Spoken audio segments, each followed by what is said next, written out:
So hi, I'm Katie, and in this review I want to talk to you about the girl who soared over Fairyland and the girl who soared over Fairyland and cut the moon in two by Catherynne M. Valente. This book is the third in the series.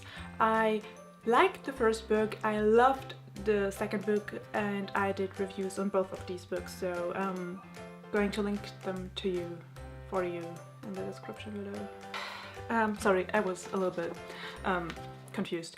I don't have a lot of time because, as usual, I have to catch a train, and I hope this one will actually leave the train station, not like last time.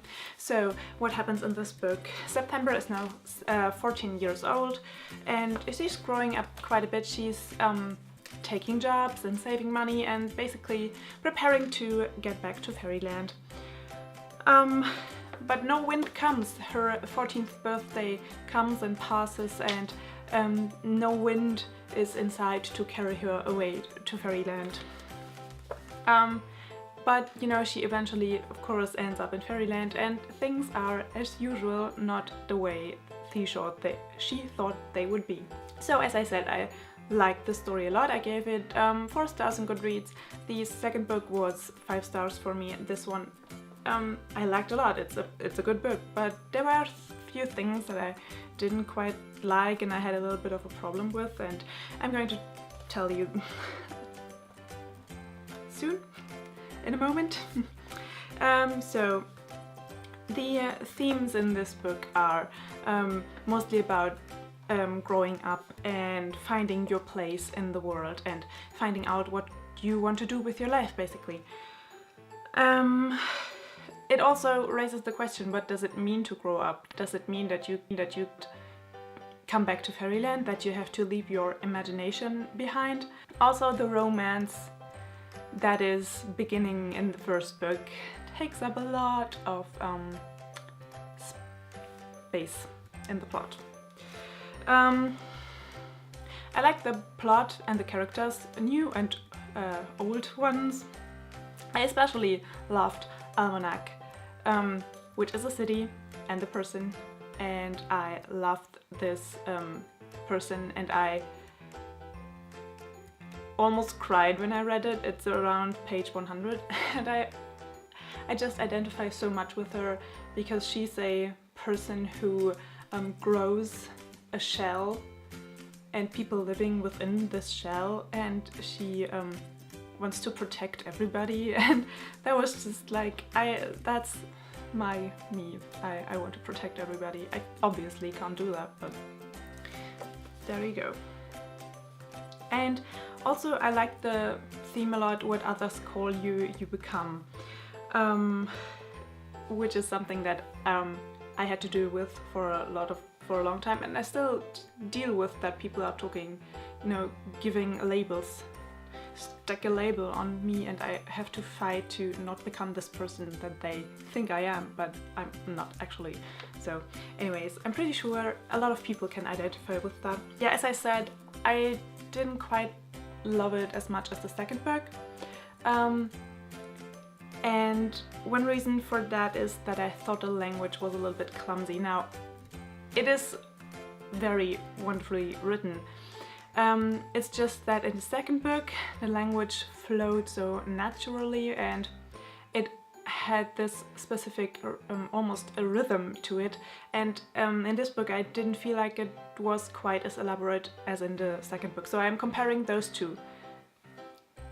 Just, you know, just so you know, this is still a very, very good book, and I enjoyed it a lot. Excuse me. Oh no, now it's lipstick all on my fingers. Well done, me. Also, the plot in this book and the third book sometimes felt a little bit, you know, forced together.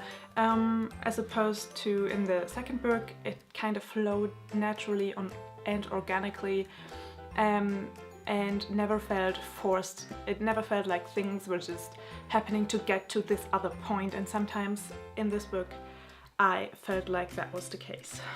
And yeah, I don't like the romance elements. I just don't. I didn't like them from when they first appeared at the end of the first book. this romance just feels so weird to me, and September has a problem herself with the romantic advances, like the things that Saturday does, and she doesn't really know how to respond to those things, because she's not sure herself if that is what she wants, and it kind of feels like it from my perspective, it feels like this thing that she has to do, this thing that she has to be, and I just don't like it at all.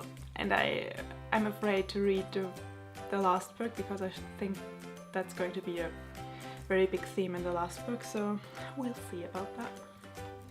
And yeah, I think the title of this book is a little bit misleading. I'm not going to tell too much about it, because it would spoil a lot of the story, and also I didn't like the ending. It was a little bit more of an open ending set up, so this book felt a little bit more like a setup for the next books, and I just prefer my stories to be wrapped up in the end, regardless of the book being a part of a series. So, and now there's a question that I have that I was thinking about while reading it. A through L is under this curse that whenever because he's obviously growing up too, and whenever he spies fire, or it happens to him that when he's excited, when he's afraid, when he's feeling a big emotion, he is breathing fire. And this one person put a curse on him that whenever that happens, he shrinks and he gets smaller. And I was thinking, because romance is a big part in the series, growing up and falling in love, and also they are on the moon, which is, you know, a female, a symbol of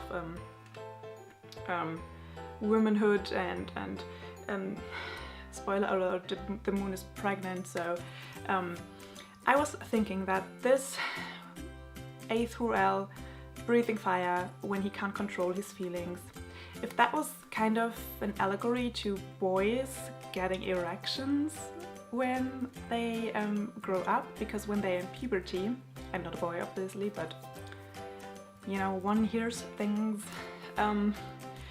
that you know, that was kind of a metaphor or something like that, you know, boys, when they in their puberty, they get erections when they feel, and sometimes it happens randomly during the day or when they are excited, and kind of like because obviously else fire breathing isn't wanted in public, and you know, getting an erection in public is obviously nothing that, you know, you want to have in public.